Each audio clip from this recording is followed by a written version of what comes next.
Hello, everybody. Thank you. So we close our eyes. We close our eyes, and we can almost so clearly see a life that we haven't lived yet. We can see the people we know that we were put on this earth to be. We can see the mother we've always wanted to be. We can see the father we've always wanted to be. The actor, the dancer, the brother, the sister, the yoga teacher, the entrepreneur, the artist, the painter, the singer, the Broadway star. We can see and we know that we were put on this earth to do more. But we spend so much of our time sitting behind a computer screen, letting our creativity and our energy get sucked dry. Or we sit behind our cell phone screen watching everybody else's lives go by as we wait for ours to begin fully. Or we sit on the sidelines because one day when we were young, somebody told us, this dream, that dream that you have, that dream's not for you.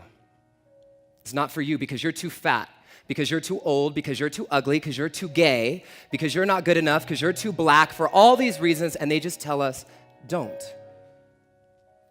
Don't. That's what they told me. They said, don't. So look, I'm going to talk about meditation with you guys today. I'm going to teach you one of what I think is one of the most powerful methods of meditation. Like she said, for people who want to get ish done, we'll use ish today. But for me, really, this is about more than a practice, a meditation practice. The reason we're doing yoga, the reason we're doing meditation, the reason we're dancing, the reason we're singing is because we want to feel the most authentic versions of our own selves and share that out with the world, because we want to fulfill our dharma, because we want to step off of our mats and live our purpose, right or wrong. That's why we're doing this, right? And so if it's just about sitting in and doing the practice, it's just a thought. It's just an idea. And there's a quote that says, imagination without action or something like that is just a burden, right? And so we want to learn how to put some of this into action when we step off of the mat. So that's what we're going to do today. Does that sound good to you? Yeah? Awesome. Thank you. Thank you. And I want to thank Dylan up here for playing with me. You can chill for a little while. Thank you, Dylan. He'll be back. He'll be back for more. So I'm going to tell you guys a little story just to give you some context, and we're going to dive in really quick because we don't have a lot of time.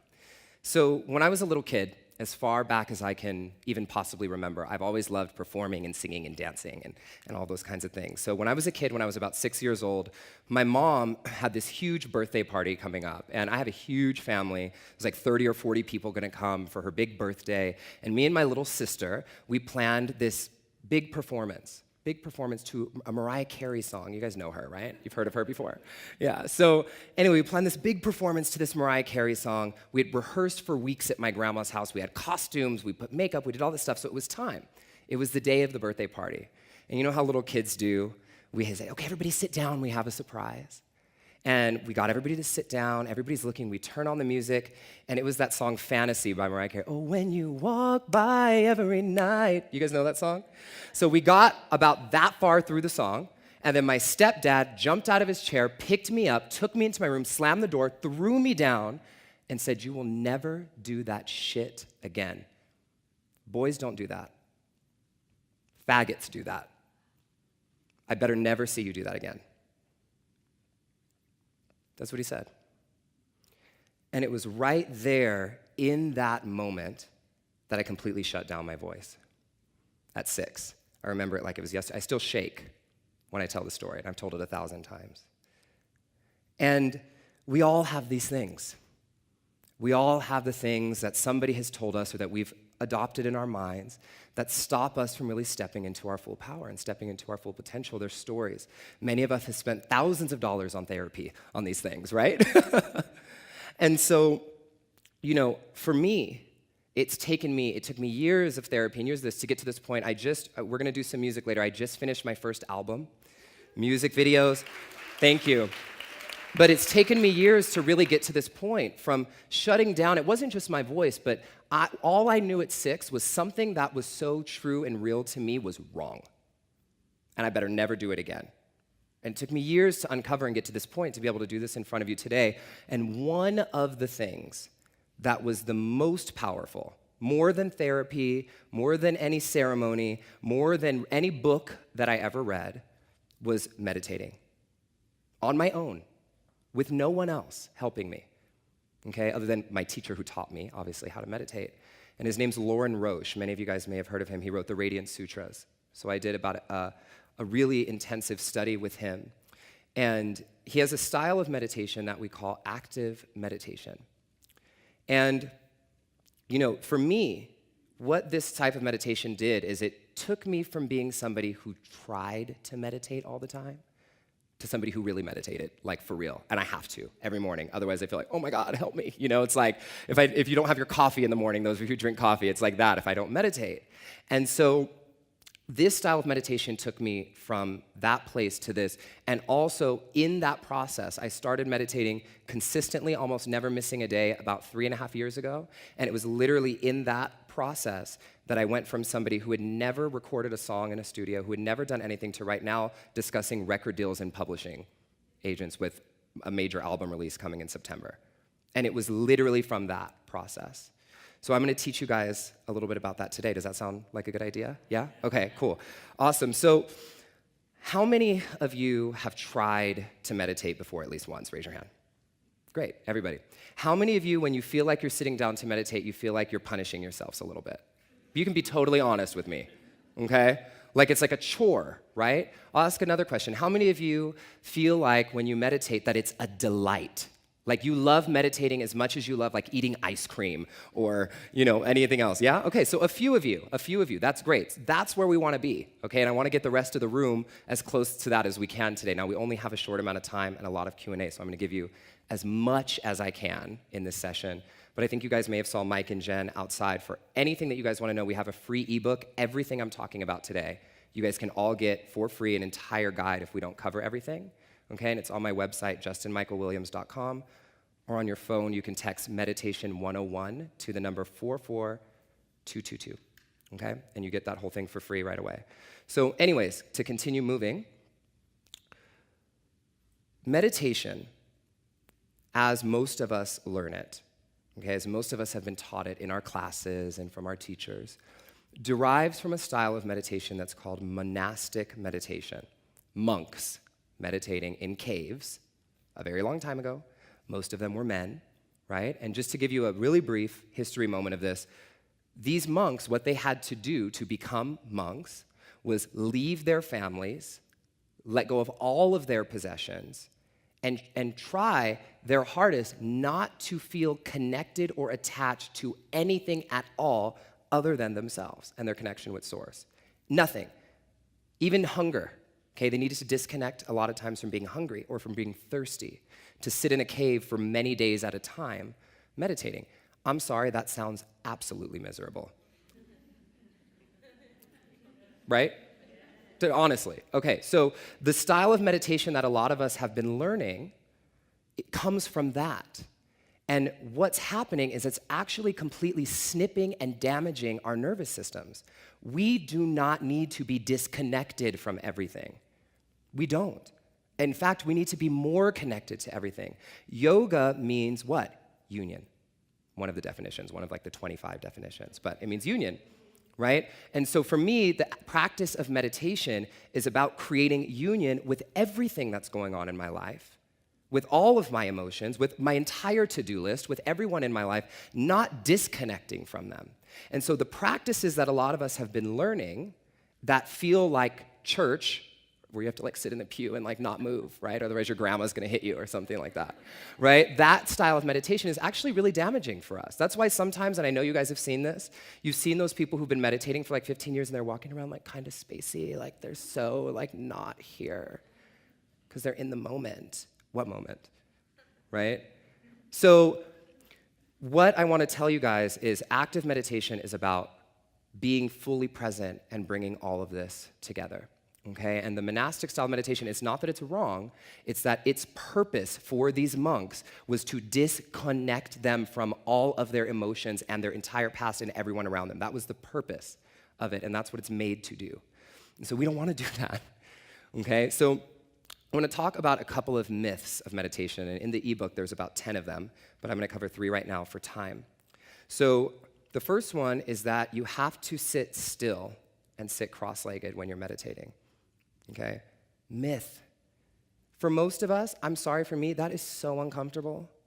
So uncomfortable. Sitting cross-legged like this on the ground on a pillow is probably the most uncomfortable position I've ever been in. And I've been practicing yoga for almost 12 years now, okay?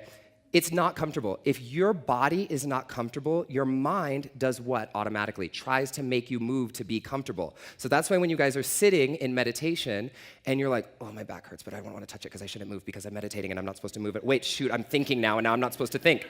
That's what it feels like, right? Let me come back to my mantra, peace, peace, peace, peace. Right? This is really, like, no one talks about this, but this is what goes on in our heads, right? And so let's just, if we just for a moment cut off anything you've ever learned about meditation for a second, you can come back to it if you want, okay? But just for a moment, open up to this. So if we take all those rules out, what if you can move? What if you can move? What if you can lay down? What if you can dance? What if you can move with your breath? Sometimes, how many of you like to dance? How many of you feel more connected to yourself when you're doing a trance dance or a dance than you do when you're sitting cross-legged? Right? This is because the meditation, the energy of a meditation, the spanda, we call it, likes to move and spiral. And sometimes it likes to be still. Sometimes it likes to be still. And it might like to be still for 5 minutes, and it might like to move for 10, and then be still again, and then lay down. So if you see me when I'm meditating, if somebody had a camera, they would be like, this dude has lost his mind. Right? Because I'm moving, I'm laying down, I'm breathing, I'm enjoying my body as a part of this because I'm not trying to disconnect from the sensations that are coming up in my body. Okay? So I want you to just think of that as one thing. You do not have to sit still to be fully present in the moment with your meditation. Okay? The second thing, how many of you think, well, I'm asking it so you guys already know it's wrong. Meditation is not concentration. Okay? There are 2 big differences between meditation and concentration. Now, there are concentrative styles of meditation, which are all derived from monastic meditation techniques. Okay? So how many of you have had a teacher tell you to, like, look at a candle flame? Or, like, something like that? Boring. The reason why we have so much trouble meditating looking at a candle flame is because it's boring. We don't want to look, we do not want to look at things, our minds do not want to focus or concentrate on things that are boring. It naturally doesn't want to, and we don't need practice at concentrating. People are like, oh, my mind just wanders, it goes everywhere, I have ADD, you know, all this kind of things. But let's see, you're in a crowded room like this, and your phone goes, bring, you are gone in the moment, concentrated, right? Concentrating right there. You are so there that if anybody was talking to you, they've lost you, right? That's concentration. We do not need practice concentrating. The reason why we have trouble doing concentrative styles of meditation is because we're trying to concentrate on things that are boring. And the mind doesn't like concentrating on things that are boring, all right? And so I'll talk about this more a little bit later, I think, about what to replace that with, because I want to go through a couple more of the myths. Now, the last one is the most important one, okay? How many of you have heard, and be totally honest, that to meditate you have to get your mind to stop thinking? Raise your hand. How many of you have ever gotten your mind to stop thinking? Okay. Oh, I got one. That's awesome. Were you conscious? I'm teasing. So getting the mind to stop thinking is like getting the heart to stop beating. For a meditation teacher to ask you to sit and stop thinking is like them saying, okay, for you to meditate right now, you have to get your heart to stop too. Okay? The mind, what it does, whether we like it or not, thousands, billions of neurons jumping around and dancing around, hitting into each other, creating thoughts. Okay? This is what the brain is doing. Now, it's not going to stop doing that just because you're like, I'm going to sit now, right? That's not going to happen. The mind does not stop thinking. I want you, if you take anything from this talk today, anything at all, it's this, all right? The mind isn't wandering when you're in meditation. The mind isn't off track when you're in meditation. Yes, we do need to use a mantra or something to keep us, back in the space, which we'll talk about. But what the mind is doing during meditation is like rehearsal. It's a mental rehearsal for what's happening in your life. So if you pay attention to the things that come up, when you sit to meditate and you pay attention to the thoughts that come up, they're often unfinished business in your life. Something that's coming up in the future, something that you were worried about from the past, or something that's gonna happen today. It's your kids, it's what you have to do, it's where you're gonna go, it's your to-do list. It's, I'll give you an example. Okay, I'm going to my friends tonight. Should I drive or take an Uber? Oh, I should probably take an Uber because I want to drink. Oh, no, wait, but it's gonna be 7 o'clock, so there's gonna be really bad traffic. So maybe I'll take the subway. I live in New York. So that's something that might go through. And then I'm like, oh, wait, hold on, let me come back to my mantra. Okay? Now, what's happening is the mind is actually choreographing and rehearsing what's gonna happen in your life. Now, everybody here who's ever been a performer or anything like that, or even an athlete, knows the importance of choreography and rehearsal, right? And practice. Have you guys heard of the study, and I'll be really quick on this, that they did some kind of study with athletes. I think it was for the Olympics or it was for something like this, and they had two groups, one that actually practiced 5 times a week and one that practiced twice a week or something like that, and then imagined practicing the other 3 times a week. Which team won? The one who was imagining won, and their skills increased more from the imagination. So we do not want to cut that off. When I'm in meditation and I'm imagining what I was going to do here, that's my mind choreographing and rehearsing and practicing and getting in the space, and what if this happens and what if that happens, so that when I show up, I'm ready and I'm fully present and I can move with whatever happens because now my mind's not freaking out when I show up. So this is what happens with the choreographing and rehearsing. One way that I like to think of this is that when you sit down for meditation, and let's say your mantra is, I am love, okay? Now, when a thought comes up, what I believe and what my teacher has taught me is that that thought is coming up to be bathed in your mantra. It's going, thank God, he's sitting down for a second to be quiet with this beautiful space of I am love coming around. Let me bring this anxious, nervous, worryful thought up to be soothed and bathed in the mantra, so that it can relax and it can clear and complete. And this is how I cleared my path to get to this music career, okay? And so meditation, the thing that I really want to make sure hits home here is the way that it helps you get towards your dharma, okay? And the way that it helps you get forward is by including and welcoming all thoughts, all emotions, all feelings, all sensations. And when I say all, I mean all. Not just the bright, pretty ones, the weird, dark shit that comes up. We have to welcome it, because otherwise we're doing the opposite of what we intend to do. We're pushing things down and hiding them. Doesn't yoga tell us that that's not what we're supposed to be doing? So we're bringing everything to the light and bathing it in that. And we use a mantra, okay, and I'll just kind of close with this piece. We use the mantra, and many of you have heard mantras before that you connect to. We use the mantra to bathe our meditation, and the mantra is what brings us back home. So no, you don't just sit and let your mind think, right? You sit with an intention. I am love. I am love. Oh my God, I have so many things to do today. I am love. Not, I am love, come back, stop thinking. Do you feel the difference, right? It's a whole different way of thinking, and it's welcoming and opening and embracive, and this is actively using it. So what I do in the morning, I'll give you my actual practice. I write down 3 things, just 3, that I'm gonna do that day to take me forward in the direction of my dreams. This is your action item. 3 things, not a long to-do list, because a long to-do list gives you an excuse not to do things. Oh, I have so much to do, I don't have time, right? 3 things that you can do today that will move you forward in the direction of your dreams. I sit down in my meditation and I bring in my mantra and I let myself think about those 3 things and let myself think about doing them fully and completely. And the 3 things that I pick are high quality actions. high quality, that are gonna move me forward in the direction of my vision and of my dream. Can you guys do that?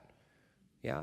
And then sit in the meditation. So this is the foundation of active meditation. Again, for those of you who are interested in learning more, we're gonna have some time, and we'll also have the ebook for everybody here. Everybody watching can get the ebook at justinmichaelwilliams.com or text Meditation 101 to 44222. It's not a sales pitch. I'm not trying to sell you anything. It's totally free.